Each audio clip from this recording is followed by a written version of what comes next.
Bismillahirrahmanirrahim. Assalamualaikum warahmatullahi wabarakatuh.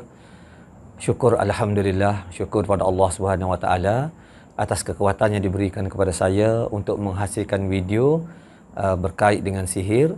Dan pada kali ini, video yang saya akan kongsikan ialah berkenaan dengan sihir bagi bentuk pemujaan. Tujuan saya sediakan video ini kerana saya sebagai perawat seringkali ditanya oleh pesakit, macam mana kita nak tahu, ya, macam mana kita nak tahu yang kita ni terkena sihir dalam bentuk perasap ini ataupun sebentuk pemujaan ini. Jika kita ada pengetahuan, bolehlah kita mengambil tindakan untuk melakukan rawatan lebih awal supaya ianya belum menjadi lebih teruk.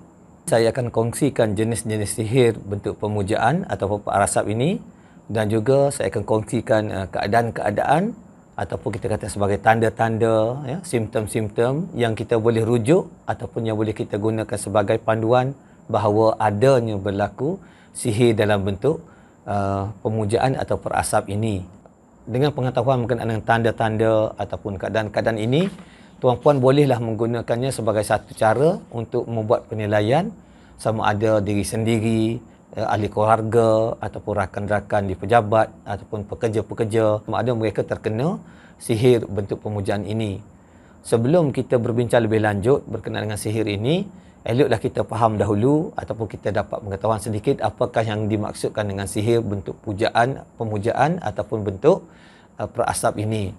Sihir ini melibatkan perbuatan otokan sihir yang memuja objek tertentu sebagai ganti diri kepada orang yang hendak disihir, dan dengan melakukan bacaan-bacaan tertentu dalam keadaan melalukan barang-barang ataupun objek-objek tersebut di atas asap, sama ada asap kemian ataupun asap colok. Objek tadi digunakan sebagai ganti diri kepada orang yang hendak disihir, ya. Secara umumnya yang kita jumpa ada 4 kategori. Kalau kita nak kelaskan, ada 4 kategori objek yang biasa digunakan oleh tukang-tukang sihir ini. Yang pertama ialah daripada badan manusia ataupun daripada badan orang yang hendak disihir. Antaranya ialah rambut, kuku, ya. Ada juga yang digunakan darah daripada darah period bagi perempuan yang ada pada pad, ya. Iaitu lebih kita katakan kepada bahan-bahan daripada badan orang yang hendak disihir. Jadi di sini saya ingin nasihatkan saudara-saudari, tuan-puan, supaya jika potong rambut, potong kuku ataupun bagi perempuan-perempuan, ya, yang mengalami period, hendaklah menjaga, ya, menjaga sebelum membuangnya, hendaklah dicuci elok-elok supaya ianya tidak memberi peluang kepada orang-orang yang mempunyai niat yang tidak baik. Dan biasanya penggunaan objek seperti bahan daripada badan orang yang hendak disihir ini kesannya biasanya kuat dan agak sukar untuk kita rawat. Yang kedua, objek yang digunakan ialah daripada pakaian orang yang hendak disihir, dan yang biasa kita jumpa ialah pakaian dalam seperti baju dalam, ya, seluar dalam. Dan ada juga digunakan pakaian biasa seperti t-shirt dan seumpamanya. Jika mereka menggunakan pakaian milik orang yang hendak disihir, biasanya mereka akan cuba dapatkan pakaian yang masih lagi ada bau peluh ataupun bau badan orang yang hendak disihir, supaya mereka lebih senang untuk melakukan perbuatan sihir tadi. Yang ketiga, gambar orang yang hendak disihir, sama ada gambar secara berseorangan ataupun gambar berpasangan ataupun gambar berkeluarga. Dan pada masa ini apa yang kita jumpa ialah kebanyakan kes mereka mengambil gambar daripada media sosial, sama ada seperti Facebook, ya, Instagram, WhatsApp, ya. Dan ada juga yang kita dapati mereka menggunakan gambar-gambar daripada laman web jabatan ataupun agensi ataupun organisasi tempat orang itu bekerja. Yang keempat, objek yang digunakan ialah patung. Dan patung ini sama ada tukang sihir buat sendiri, sama ada menggunakan kayu, batang pokok ataupun batang pisang. Ya, ada juga yang mereka gunakan patung yang dibeli daripada kedai dengan niat apabila mereka melakukan sihir pemujaan, mereka akan meniatkan patung itu sebagai orang yang hendak disihir. Jadi itulah 4 kategori objek yang paling biasa yang digunakan oleh tukang sihir. Dan dari segi pengalaman saya sebagai perawat, objek yang paling banyak digunakan oleh tukang sihir ialah gambar dan patung. Ini kerana saya dapati daripada maklumat daripada pesakit, gambar ini biasanya mereka perolehi daripada media sosial sebagaimana yang saya sebutkan sebelum ini. Dan manakala bagi patung, sama ada tukang sihir membuat sendiri ataupun mereka boleh beli daripada kedai. Manakala objek yang digunakan daripada badan orang yang hendak disihir ataupun pakaian orang yang hendak disihir kurang berlaku kerana mereka memerlukan usaha yang lebih untuk mendapatkan barang tersebut dan kadang-kadang ianya adalah sukar. Sebab itulah biasanya apa yang digunakan ialah gambar dan patung. Secara umumnya, kesan daripada sihir perasap ini ataupun pemujaan ini berbeza antara satu sama lain bergantung kepada objek yang digunakan dan juga kaedah yang digunakan oleh tukang sihir. Tetapi secara umumnya ada beberapa keadaan ataupun situasi yang kita boleh rujuk, yang kita boleh fahami bahawa ia adalah kesan daripada pemujaan tadi ataupun sihir bentuk pemujaan ataupun perasap tadi. Pertama, orang yang mengalami sihir pemujaan ini, mereka merasakan jiwa mereka melayang dan mereka rasa seperti hendak tidak sedarkan diri. Bagi orang yang dah biasa terkena dengan sihir ini, mereka sempat untuk memaklumkan ataupun memberitahu pada kawan-kawan ataupun ahli keluarga supaya bersiap sedia. Kerana sekejap lagi biasanya mereka tidak akan sedarkan diri. Jadi bagi sihir yang betul ini, biasanya diambil masa sedikit sebelum tidak sedar. Ya, jadi sempatlah orang yang terkena ini memaklum pada kawan-kawan ataupun kepada ahli keluarga mereka. Yang kedua, orang yang terkena sihir bentuk pemujaan ini biasanya mereka akhirnya tidak sedar diri dan mereka akan letakkan tangan seperti orang mati, ya, seperti jenazah, di mana tangan mereka bentuk kiam. Dan jika kita alihkan tangan mereka daripada badan tempat tersebut, mereka akan gerakkan kembali tangan itu ke tempat yang asal. Yang ketiga, pesakit yang terkena sihir bentuk puja ini ada keadaannya di mana mereka sama ada dalam keadaan duduk ataupun dalam keadaan berbaring, tetapi tangan mereka dalam keadaan menyembah. Ya, sama ada kedua-dua tangan ataupun hanya dengan satu tangan. Yang keempat, orang yang mengalami sihir pemujaan ini ada kalanya bertindak agresif, hendak keluar daripada rumah, hendak melarikan diri daripada rumah. Dan jika kita nak menghalang mereka keluar daripada rumah, kadang-kadang kita perlukan 2 atau 3 orang untuk memegang mereka kerana mereka mempunyai kekuatan pada masa tersebut, mereka mempunyai kekuatan yang luar biasa. Dan kadang-kadang orang yang pemegang pula akan merasa badannya selepas itu merasa sakit-sakit badan. Kesan daripada memegang orang yang hendak keluar rumah tadi. Memegang orang yang terkena sihir pemujaan yang hendak keluar rumah tadi. Yang kelima, pesakit yang disihir dalam bentuk sihir pemujaan ini juga ada kalanya mereka rasa dada mereka ataupun jantung mereka, perut mereka, kepala mereka, kaki, tangan, mata, kadang-kadang mereka rasa kesemuanya ada rasa menyucuk. Seperti ditusuk dengan benda tajam, sama ada seperti lembing, buluh, keris dan sebagainya. Ini kerana tukang sihir menggunakan alat-alat seperti keris, jarum dan sebagainya dan ditusuk kepada patung yang hendak disihir tersebut. Ataupun mereka tusuk pada gambar-gambar orang yang hendak disihir.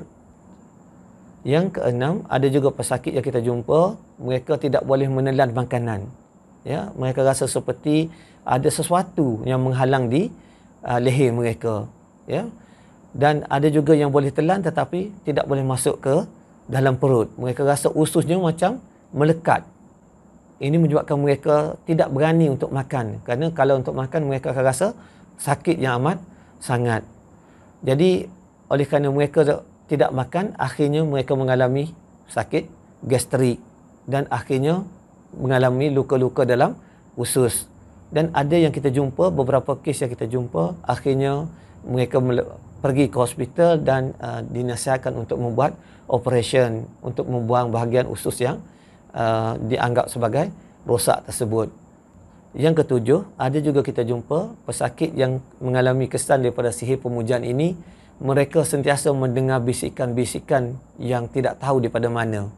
Ya, ada yang membisikkan supaya mereka melakukan sesuatu yang membahayakan diri sendiri atau membahayakan ahli keluarga mereka. Ya. Dan ada juga bisikan-bisikan yang menyebabkan mereka menjadi berfikir negatif. Antara contoh yang biasa kita dengar daripada pesakit yang kategori ini ialah apabila mereka melalui kawasan kubur, kawasan perkuburan, akan dengar bisikan, itu kubur engkau lah tu, nanti itulah kubur engkau, di situlah kubur engkau. Bisikan tersebut cuba memberitahu bahawa itulah kuburnya, supaya dia rasa tak selesa. Ataupun apabila dia dengar berita kematian, sama ada kematian ahli keluarga ataupun kawan-kawan, ataupun dengar daripada TV semasa berita dan sebagainya, mereka akan dengar pula bisikan, engkau akan mati macam itulah, engkau akan mati aksiden, tu tengok tu, macam itulah dalam TV tu, itulah engkau akan mati macam itu. Itulah keadaan-keadaan bisikan dibagi, menimbulkan rasa tidak senang hati. Ada juga bisikan yang mereka dengar supaya menikam anak sendiri, menikam suami. Ada juga bisikan yang memberitahu mereka supaya terjun daripada tempat yang tinggi ataupun terjun ke sungai, kerana dia kata engkau hidup pun sama, mati pun serupa. Jadi di sinilah kita perlu sokongan daripada keluarga, sama ada suami ataupun isteri, ibu bapa. Yang ke-8 yang biasa kita jumpa juga, ada pesakit yang merasakan mereka ni sejuk sepanjang masa. Tidak kira pagi, petang, malam, mereka akan merasa sejuk yang amat sangat secara berterusan. Dan kadang-kadang mereka tidur pun terpaksa memakai stocking, memakai baju tebal. Dan dalam kes ini, apabila kita buat rawatan, biasanya kita akan jumpa di mana mereka ni telah disihir dengan menggunakan patung, yang mana patung yang digunakan tersebut telah pun dibuang dalam sungai ataupun dalam laut. Yang ke-9, kita biasa juga jumpa pesakit yang mana mereka merasa kesunyian yang berterusan, seperti sentiasa berada berseorangan. Dan apabila kita buat rawatan, biasanya bagi kes yang begini, kita dapati patung mereka telah pun diletakkan ataupun dicampak ataupun diletakkan di kawasan perkuburan, ataupun ada juga yang ditanam di kawasan perkuburan. Yang ke-10 yang biasa kita jumpa bagi pasangan, sama ada pasangan suami isteri, pasangan yang bertunang ataupun pasangan yang bercadang untuk bertunang dan berkahwin. Kita biasa jumpa mereka memberitahu apabila mereka berada berjauhan antara satu sama lain, mereka amat mengingati antara satu sama lain. Tapi apabila berada berhampiran, mereka rasa benci. Ada yang rasa bila berada berhampiran rasa panas, rasa panas berpijar. Ada yang rasa menyampah. Dan akhirnya mereka akan menjarakkan diri antara satu sama lain kerana rasa tidak selesa.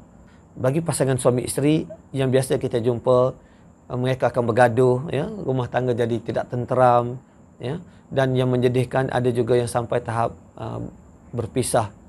Itulah situasi ataupun keadaan-keadaan yang kita boleh rujuk, yang kita boleh buat panduan sebagai keadaan di mana kemungkinan seseorang itu telah pun mengalami sihir bentuk pemujaan. Selain pada itu, daripada pengalaman saya sebagai perawat juga, saya dapat simpulkan bahawa kesan daripada sihir ini, dia ada satu pattern yang hampir sama yang kita boleh buat sebagai panduan.